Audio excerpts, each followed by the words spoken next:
What's up, everybody, and welcome into the number one Group of Five college football show in the world.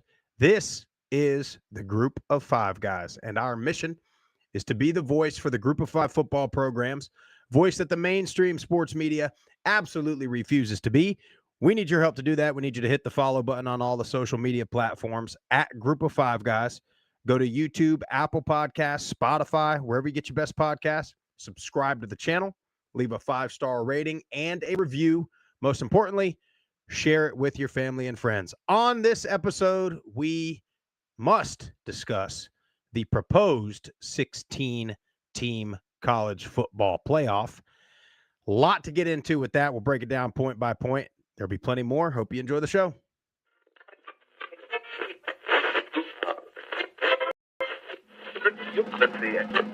This is the Group of Five guys, and we are coming to you live.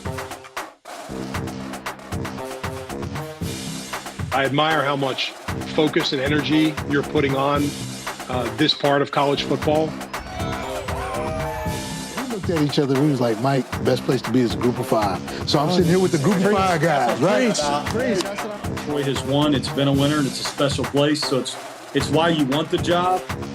But it's a ton of fun to watch a guy go to the NFL from a Nevada or a Colorado State or a Middle Tennessee or an App State, and fans follow that kid. It was across there. You want to have this thing packed out, have the student section packed out, giving those guys hell on the sideline. I mean, that's part of it. I mean, win or lose, like we're winning the tailgate. There's no better place to be developed in this country than Boise State.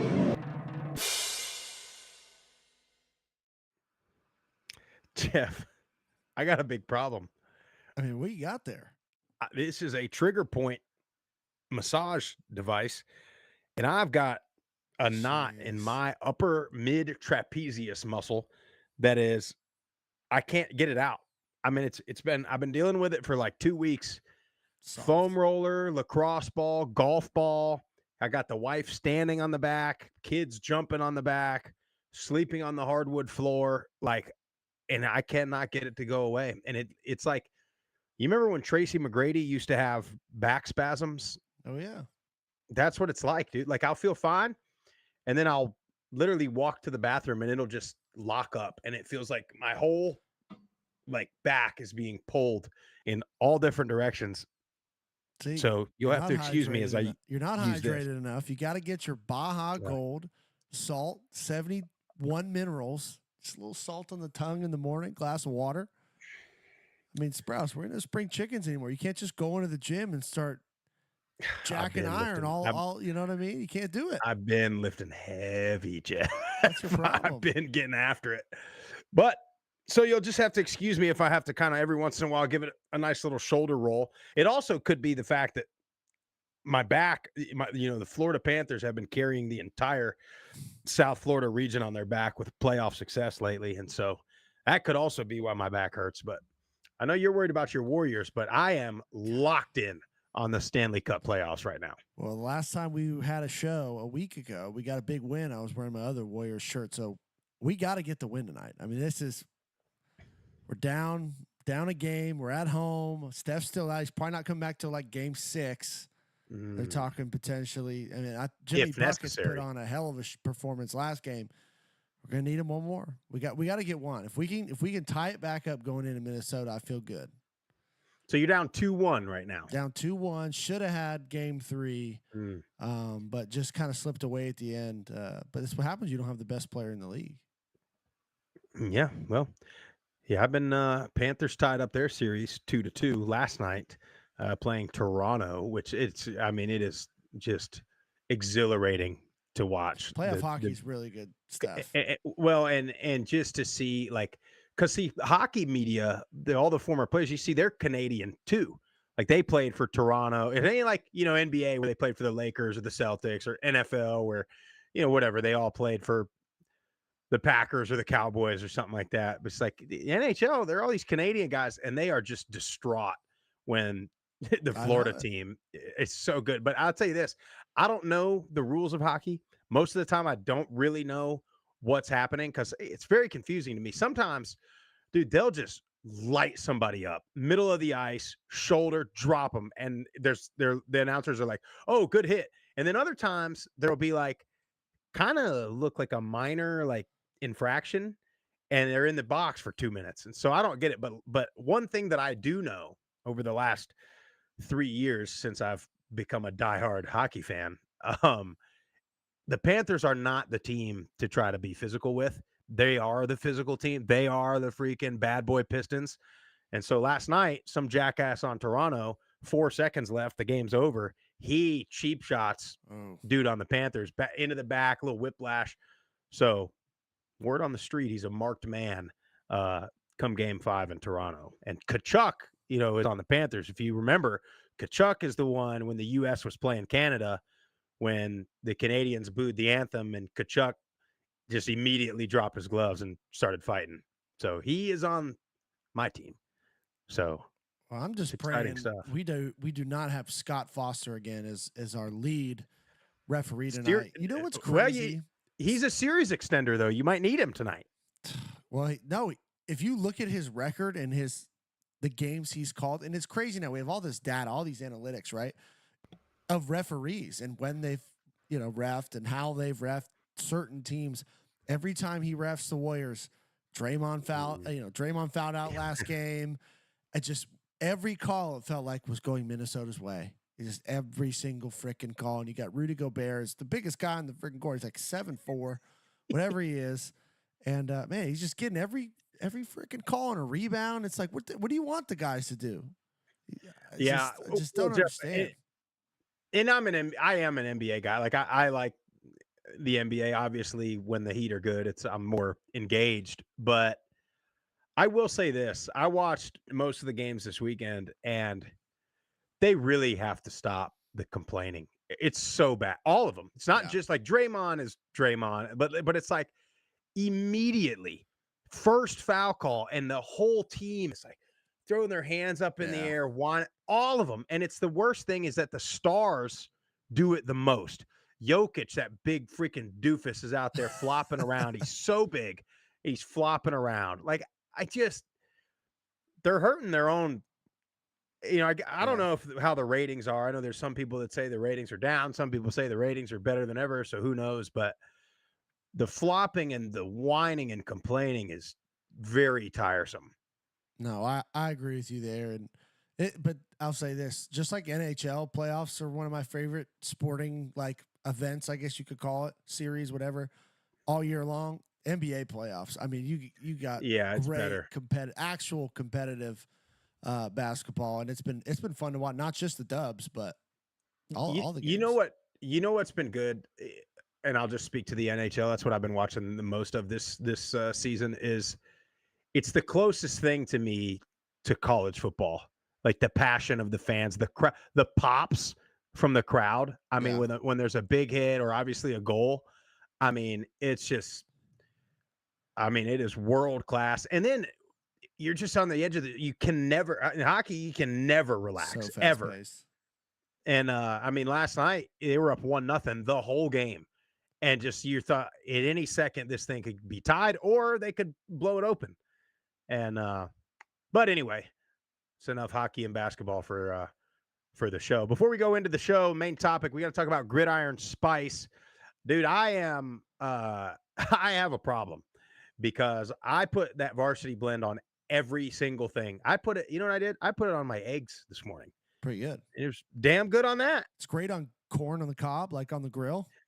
Well, that's what big time Murph on Raiders Fan Radio was saying. I got to do that. I've been just doing, I mean, I'm telling you, burgers, steaks. I mean, you just freaking smother that thing in some varsity blend Gridiron Spice, and whatever you make is going to be delish. You can even go if you're trying to eat clean and you're doing like the baked chicken breast, slather that on there on the chicken breast and it'll come out good so long as you don't overcook it. But make sure you go to gridironspiceco.com. Use our promo code GOFG. They'll give you 10% off. They got 4 different blends on there for whatever you like. That varsity blend is kind of your all seasoning type of deal. They got the triple option. That's your basic salt, pepper, garlic. Then they've got a Cajun blend, and then they've got a sweet and spicy blend. So whatever you like, they've got a spice for it. That's gridironspiceco.com, promo code GOFG.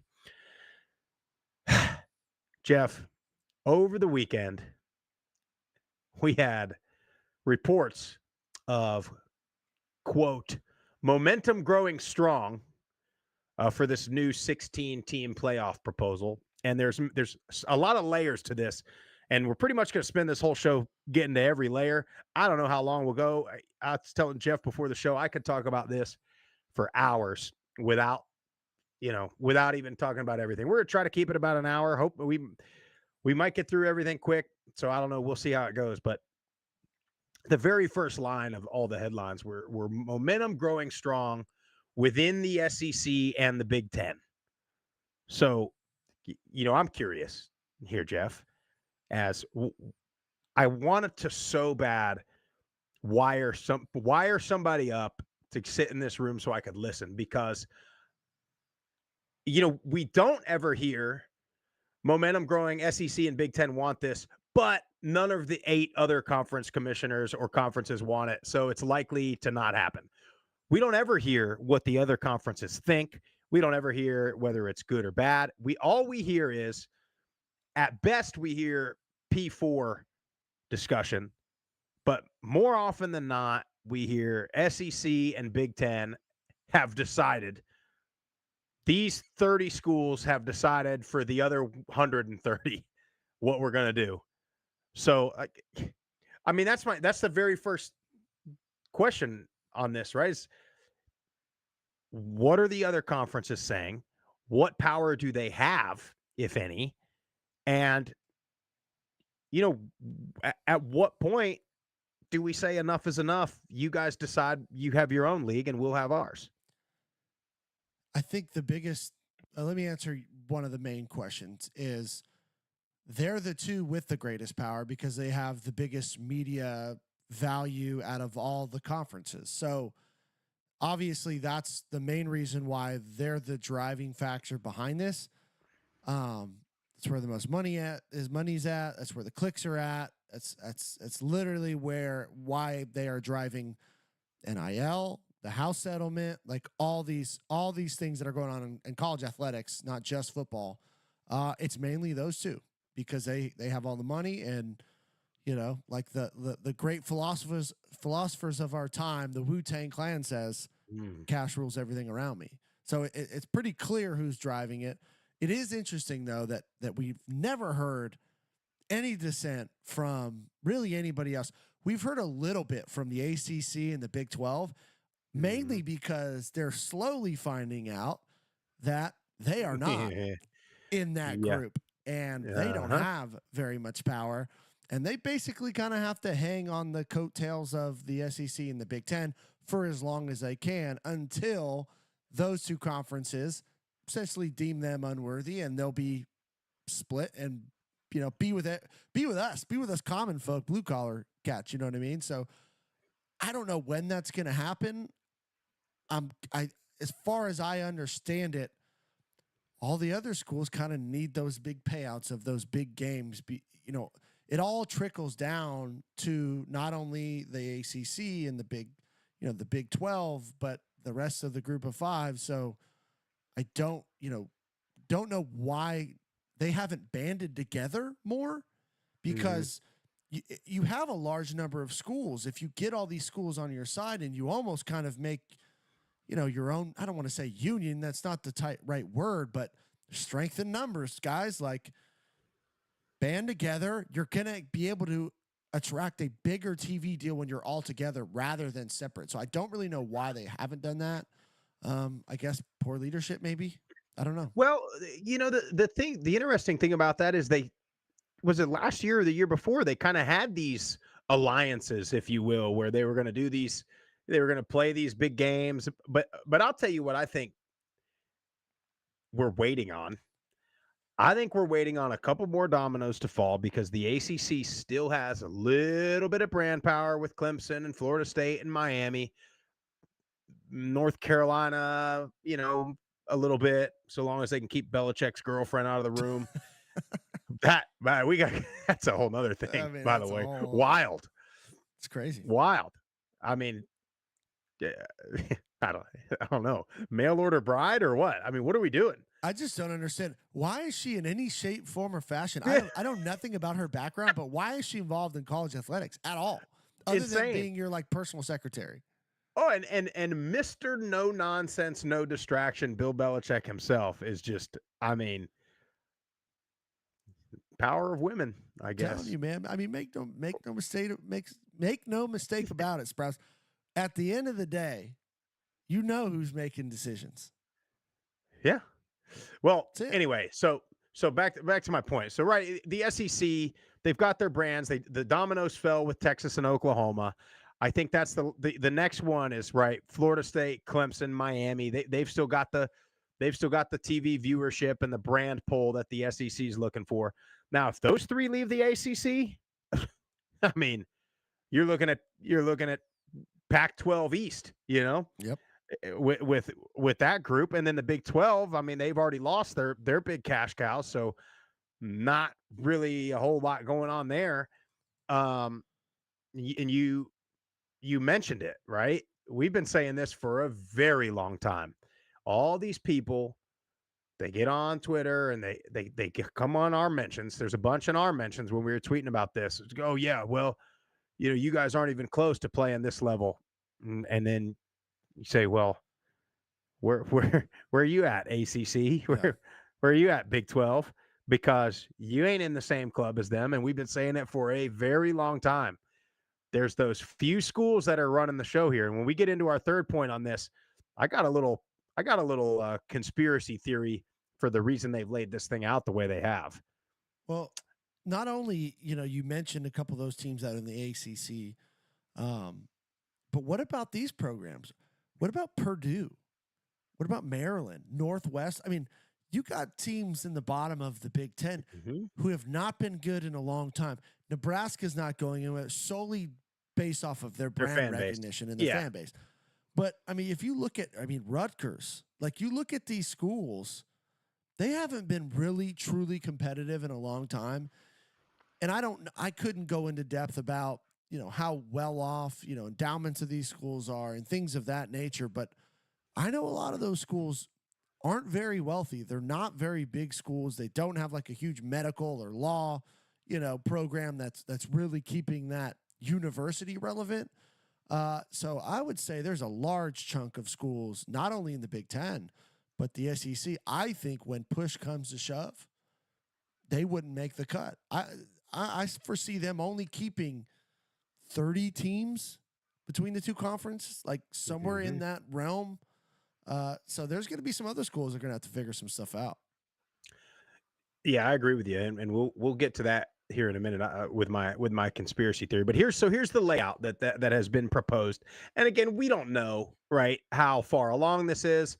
It's just like we were talking about last week with the executive order on NIL. I mean, this is just maybe a proposal, but from what we have seen in the last couple of years is when the SEC and the Big Ten agree, that means ESPN's right there agreeing with them, Disney, all the networks. So probably going to happen. But here's the way they have it laid out. Big Ten and SEC, both, they want 4 auto bids each. So 16 total teams. So there's half right there. Big Ten and SEC, 2 auto bids for the ACC, 2 auto bids for the Big 12, and 1 auto bid for the entirety of the group of 6. Was clearly noted group of 6. So Pac-12, all you Mountain West teams, eager to get over there to the mighty Pac-12. You're still with us, guys. You're still with us. I mean, as much as you want to leave, Jeff, they can't do it. No. We will never let you go. They can't. I guess the real question is, does this prompt? I mean, we still are the group of 5 guys. I mean, I look at it as we played in the group of 5 when it was like, I don't think there's necessarily a rush to change names, right, Sprouse? That's something we need to consider now, Jeff, with it being officially on the first news article, the group of 6. Jeff, originally when we started this thing, it was perfect because we were 5. So we were a group of 5 guys, but also we were guys talking about the group of 5 and played in the group of 5 and so, but obviously we're not going to be called the group of 2 guys. We could just be called the Power 2 and talk about the others. But anyway, so, and also here's the other, and then 1 out of 1 Notre Dame gets in if they're just halfway Automatic, yep. decent. So Notre Dame just continues to swindle everybody. And then the last thing, because I cut you off, it said 3 at large. So does Notre Dame fall in one of the at large spots? Yes. It does. So really there's 2 at large spots, not 3. Well, if Notre Dame is good, they're in. If they're not good, then there's 3 SEC, Big Ten, or at large. So theoretically, could be anybody. Okay, but Notre Dame would take one of the 3 at large bids. Yes. Okay, so that leaves 2. Yeah. So, and would more than likely go to your 5th place SEC and your 5th place Big Ten. Maybe there's a, if you have a situation in the ACC like you did this year, you probably Miami gets a swing at it. But either way, the funny thing is, Jeff, you look at this season that we just had, okay? You still would have had an argument, because if you would have put 4 auto SEC, so you would have had Texas, Georgia, Tennessee, and then you would have had South Carolina, Ole Miss, and Alabama, and then Miami also. Yep. So you still would have had those same 5 schools fighting for 2 spots, and you would have had the same thing happening. Now, it wouldn't have been, SMU got in over Ole Miss. It would have been, Miami got in over Ole Miss. So then, no outrage because Miami's a brand name, even though SMU plays in the same conference as Miami and finished better than Miami because Miami couldn't freaking win any of their last 3 games or whatever it was. And so you still would have had the same problem, the same exact problem.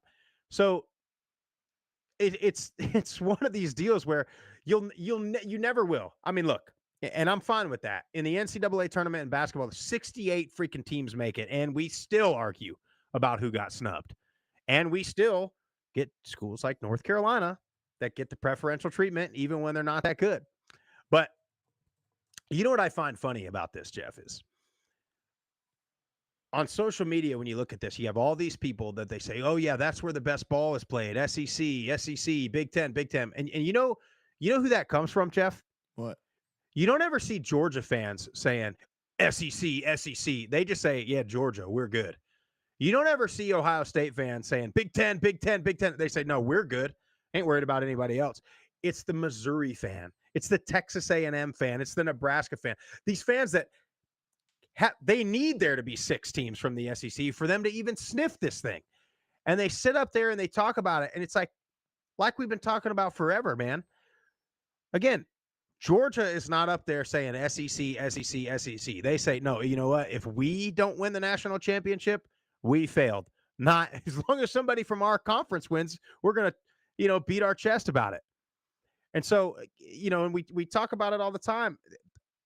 There's those schools that are in the mid to the bottom tier of these conferences that have this crazy misconception about how good they are as a program, or they think that they are, in the club, but they're not. No, they are not.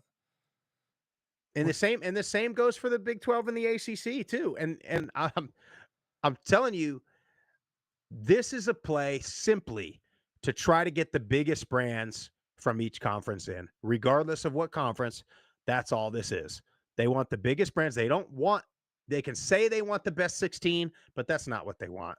We know that's not what they want. They want the best TV. They would love it if Nebraska was worth a crap and could get in.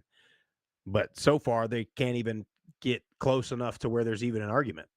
Well, I mean, it eerily reminds me of a couple different things that one that just happened and one that's going on right now.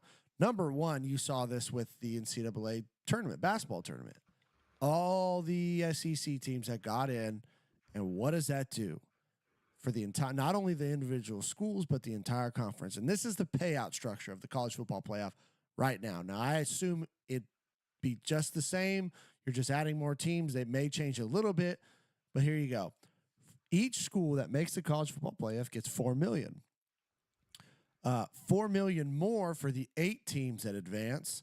In the semifinals, those teams get additional $6 million, and then an additional $6 million for the national championship, the 2 teams in the national championship game. $3 million to cover all their expenses for each round, And then the entire conference also gets a payout for the amount of teams that get into the playoff. And then that gets split with all the schools. So what you're seeing here is the same thing that's actually, in my opinion, going on with NIL and this house settlement and all these things. What is this going to do? The more teams that are in the playoff, the rich get richer. They can hoard more of the money. They keep it away from programs that really can really use this money to elevate their program, to grow the university, all the things that really the group of five, or even these other teams we talked about in the lower, Big Ten and all these other conferences that aren't going to make the cut as well, could really use to boost their program in ways that honestly these big schools, I mean, they're just going to use it to pay their players. 20 million, 20 and a half million. Whenever this house settlement gets officially done, they can use up to 20.5 million of university dollars to pay their players. So all this money is just going to come back to reinvest in the coffers, into the players, to keep these programs at the top and to keep everybody pushed down until eventually you're going to have this break where they really don't want to share any of the money. I mean, it's money driven. It's sad that it's gotten to this point, because I'm going to tell you, a school like any school in the group of five, honestly, you get $4 to $10 million. That money goes a ton more in the group of five than it does. It's a drop in the bucket for these SEC schools.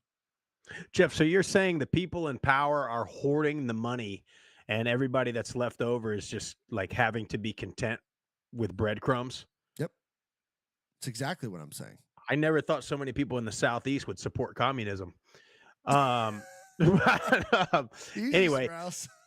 Huh? Is it easy now?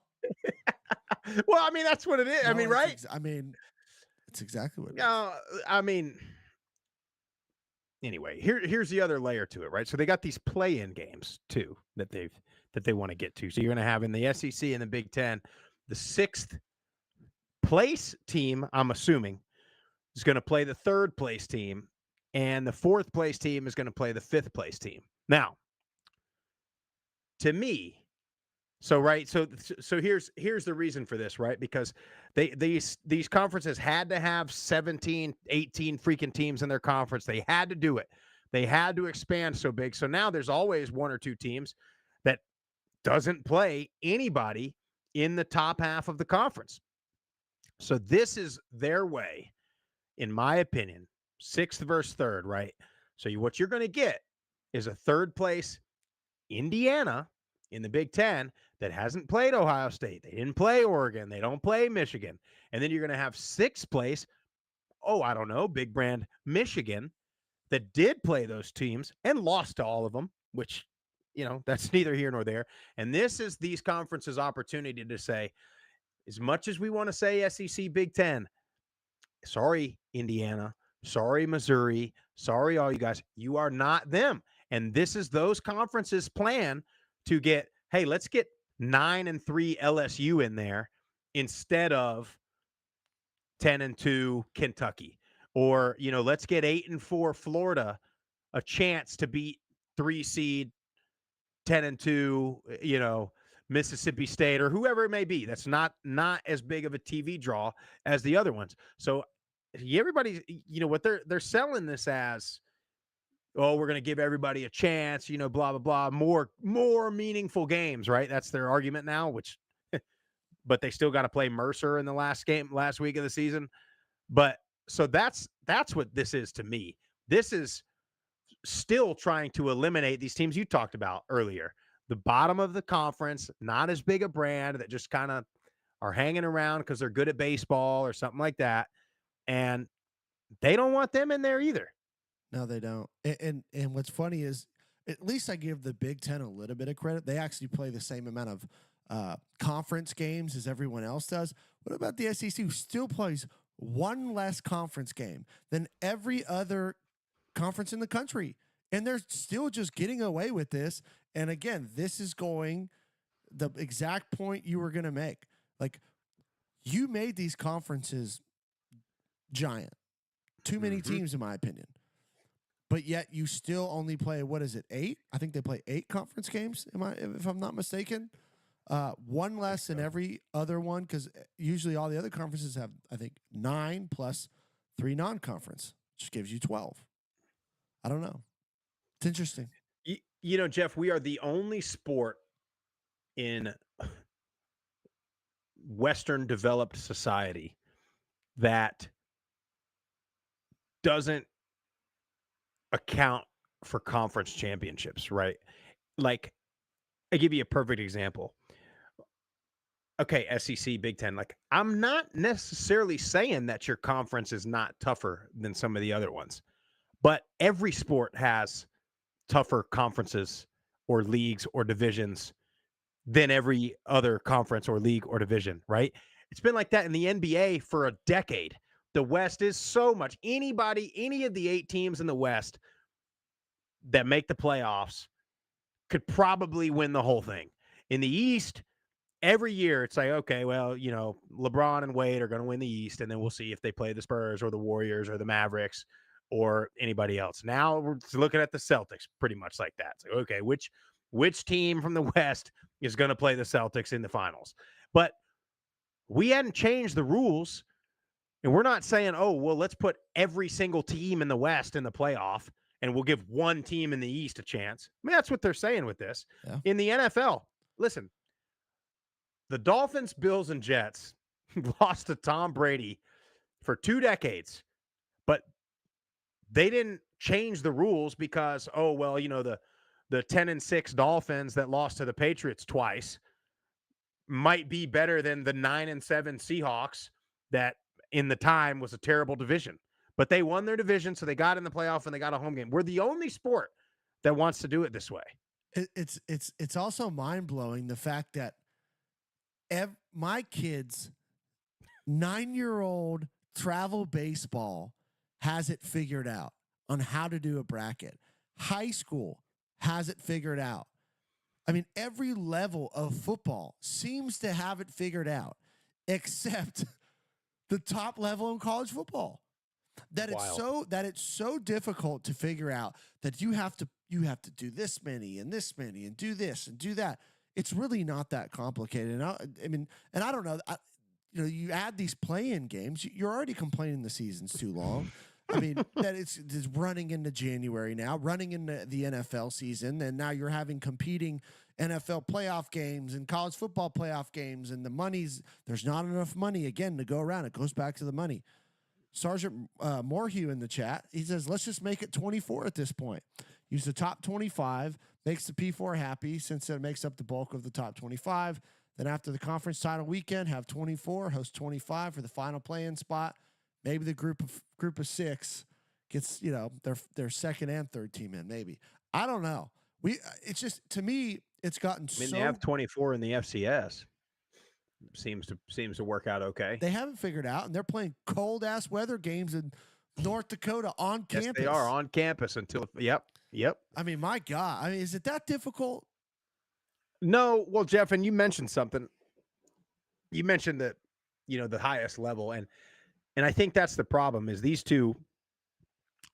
4 think, but mostly these 2, that they are a different level of football, which I'm telling you, man, I am to the point. Like, just move on. I don't want to see a group of 5 playoff because, like we've been talking about all show, there's 40 or 50 of these Power 4 schools that don't belong in the same conversation with the rest of them. Again, we've been talking about this for 5 years. Is they talk about, Alabama beat Cincinnati and Georgia beat all these blah, blah, blah, blah, blah. They beat everybody in the SEC too. So, but anyway, I'm perfectly fine, and I almost want it to happen at this point, is those 30, 35, 40 teams like you talked about, go do your own thing, man, and let us play pure, what's left of it, college football. Go do your thing, man. Get your contracts. And then you know what? Those schools, call it minor league. Go poach a kid after he's played 2 years in the group of 5 and get him for a year and then let him go to the league. If you want to do that, I'm good with that. I'm good with it. But the way that they're doing this thing now is just, they're trying their damnedest to hold everybody down and, elevate themselves. But man, Yeah, I don't know. it's again. I just keep going back to these two things that are going on almost simultaneously now with NIL and this house settlement. It's like you have everyone in these negotiations. One of the biggest piece of legislation that's going to affect college sports, and I couldn't tell you how long, with university dollars being able to be paid to student athletes, yet no student athletes are at the table. So let's have the NCAA there. Let's have the athletic directors there. Let's have the conferences there. Let's have everybody at the table. And I'm not a union like guy. I'm just not. Yeah. I'm free market, free trade, all those things. But how can you be negotiating the very thing that you need the student athletes to, they are the thing. They are the piece of the puzzle. They're the product. They are the product. So how are they not represented at the table? As soon as this gets passed, I guarantee you there's going to be a lawsuit filed immediately. Oh, these lawyers are waiting. They are chomping at the bit for this. They've already got everything drafted up, I'm sure. They're trying to hold on so much, the NCAA is, to an archaic system. It's like you've already opened the door. The model is there. You got to have a players union. You got to have collective bargaining. This is what you wanted. This is what the players wanted. So, like, you can't have both. You can't be negotiating this. And again, just letting the players not have a voice. This is the same thing over again. And then we're going to be litigating the next thing for a year or however long it freaking takes. It's like we're making this so much more complicated than what it needs to be, man. Like a grown up, get in the room and figure it out. It's just what it feels like to me. I don't know. I make sandwiches for a living. What the hell do I know? What do you know, man? I got to tell you, by the way, these are great. Are These they? trigger point hooks or whatever they're So called. Now, I'm not really I sure wouldn't what know. you I'm do not with soft, these. So With the what's that, what? Jeff? Honestly, it's because you're not working hard enough. Could be. I don't know. That's why you don't. So now I propose a question for you. So What you got? if this goes through, right, and which hey, it more than likely will, and we'll get the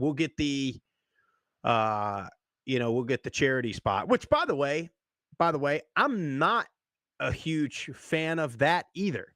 Like, I either want all conference champions in, or I want you to pick the 16 or the 12 or the 8 or the 4 best teams.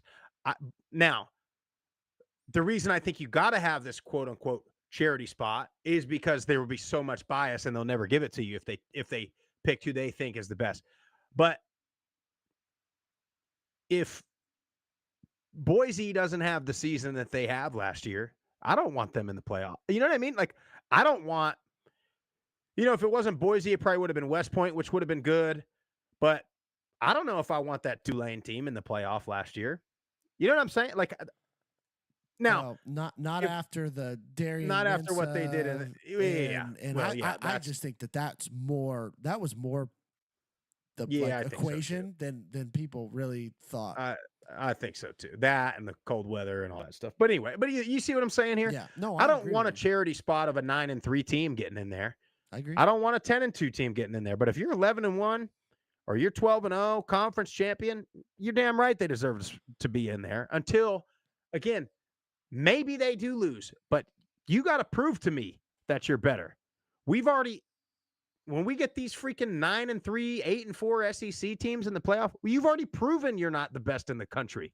You've already proven you're not even in the top 4 of your conference. So why do you get a chance to keep playing? I mean, and you want to talk about meaningful games. The competition is so good. Oh, the hell it is. I mean, honest to God. I got A&M fans in the Twitter mentions talking about it. It's like, y'all about lost to Bowling Green at home. Yep. Well, it was a tune-up game. We had a new coach, blah, blah, blah. So does everybody else in the country. What happened to App State a couple years ago? Huh? I said, yeah, it's A&M of all schools. Was that a tune-up game too? And yeah. They had to learn a new.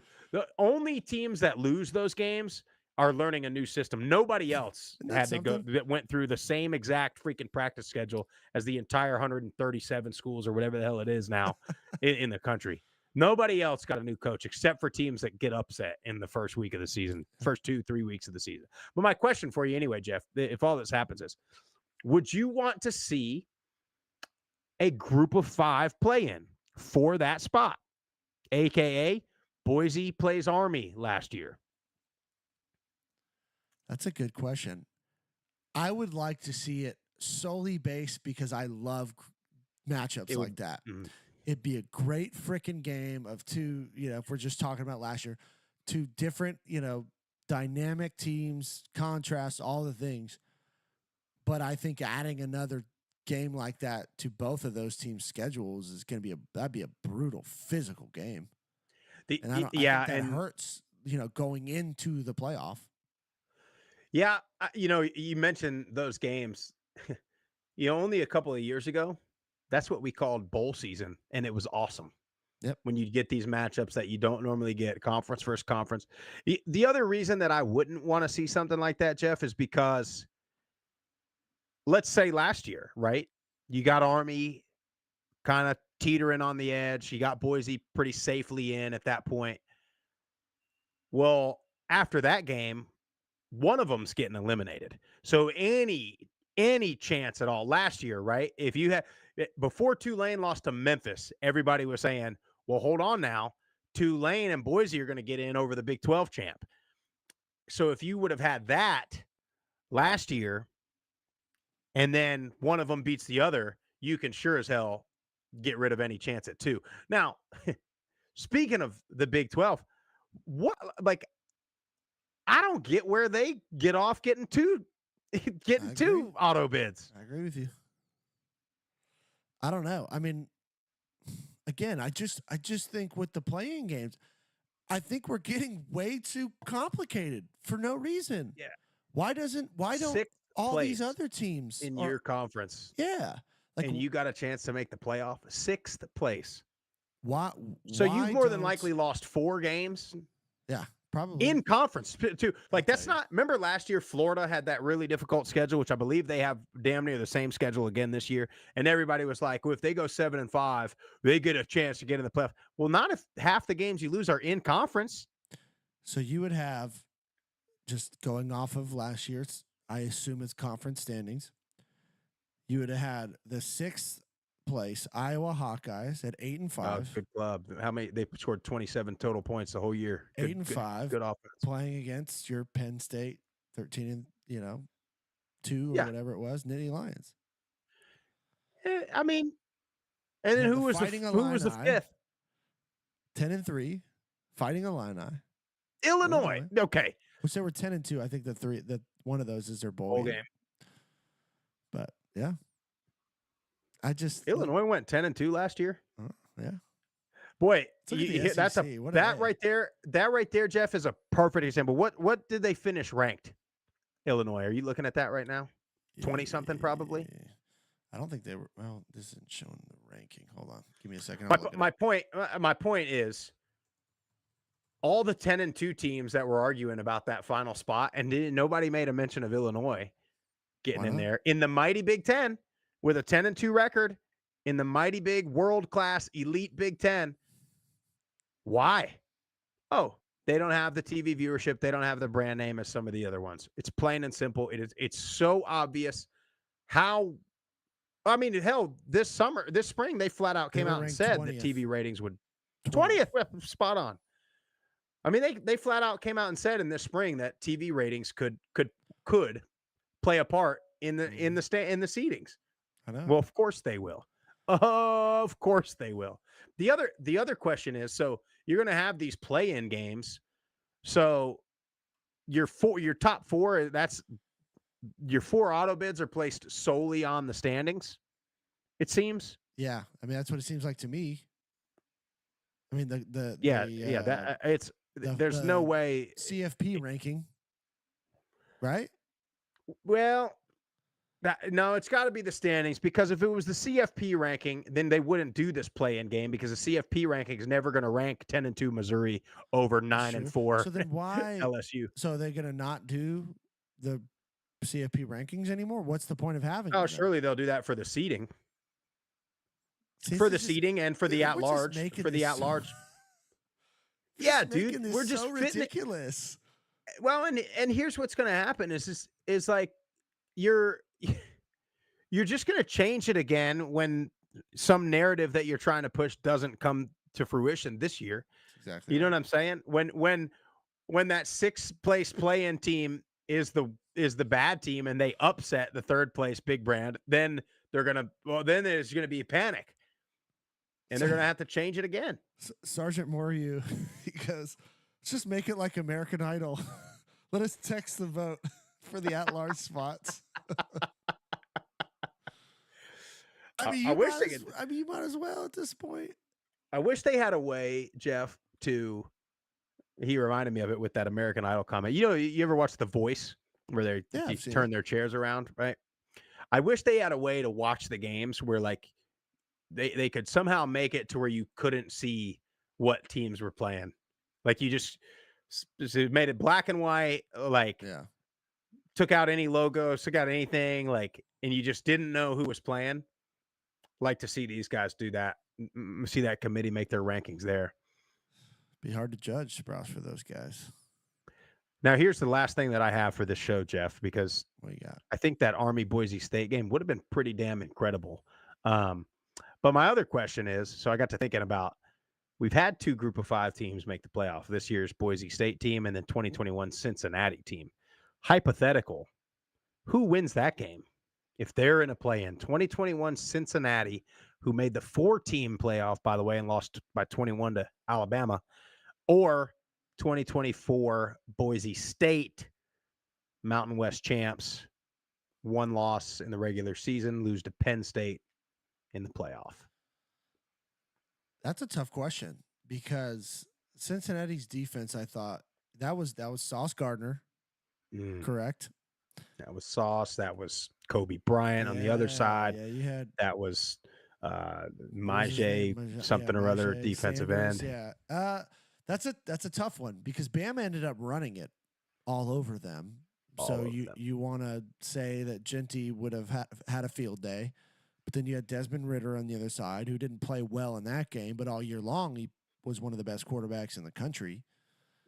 That'd be You know, a really good I matchup. think I remember take Genty and Boise just because he's freshest in my mind. just because he's a Raider. That was my other thing, but yeah.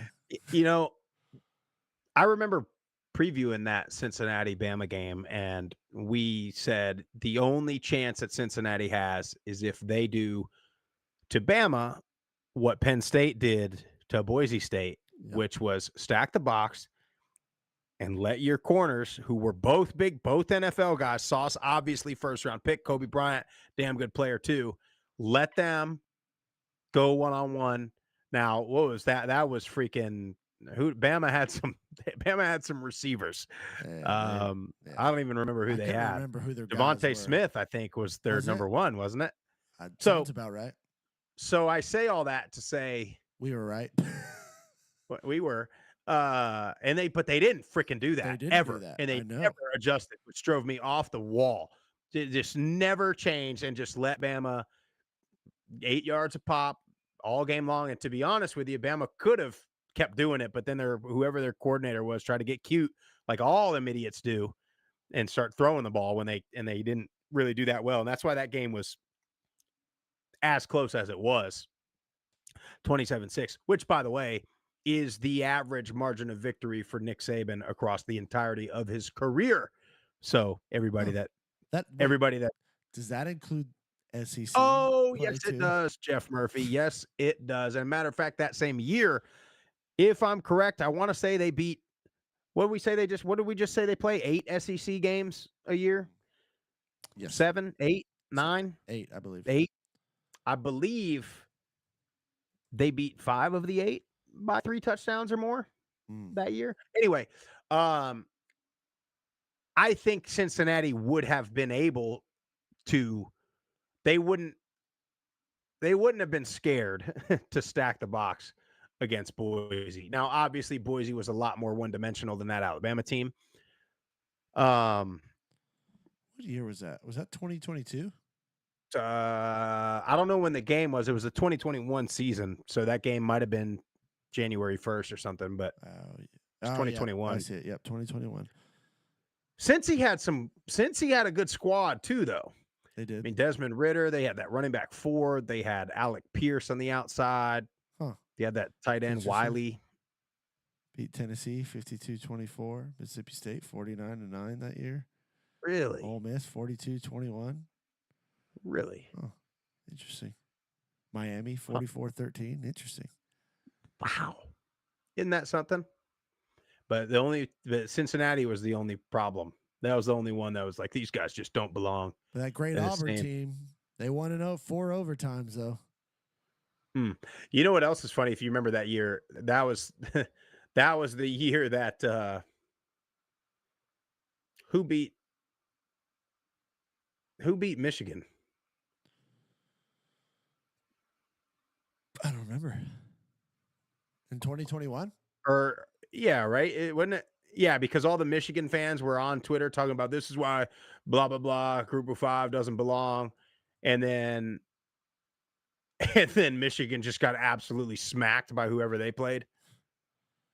Now I gotta look it up. Washington, maybe? I don't know. Who the hell was it? That year they lost to Michigan State. No. Michigan in the playoff? Oh, in the playoff? Yeah. In the same year? Yeah. The same day. Might have been Georgia. 34-11. Yeah. So there you have it. Yeah. So all the Michigan fans, they thought Cincinnati just wasn't good enough to play with the mighty SEC. This is why we shouldn't let group of 5 teams make the playoffs. And then Michigan went about 3 hours later. And that's right. Yeah, I remember that now. And then Georgia ended up winning it. They won it all that year. Did Georgia win that year? They beat Bama. They did win it that year. Yeah, they did. Yeah, they did. Yeah, they did. Yeah, they did. And then the following year, Michigan got absolutely obliterated by Texas Christian University, a former Mountain West program. Whack way back when. I think. I can't remember. Yeah. But anyway, yeah, I think Cincinnati, I that team was good. That was, I mean, you got to remember too, they made the playoff as in the 4-team playoff. Very true. Yeah. I mean, that was a damn good club. In the American, and beat Houston in the and that was a really good Houston. That was Clayton Tune, wasn't it? Sure was. Clayton Tune, Houston team. Yeah. Yeah. They're good. Boy, that American used to be, it's still good, but it used to be really good. Anyway, hey, look, if you like the show, make sure you hit the follow button on all the social platforms at Group of 5 Guys. Go to YouTube, Apple Podcasts, Spotify, wherever you get your best podcast.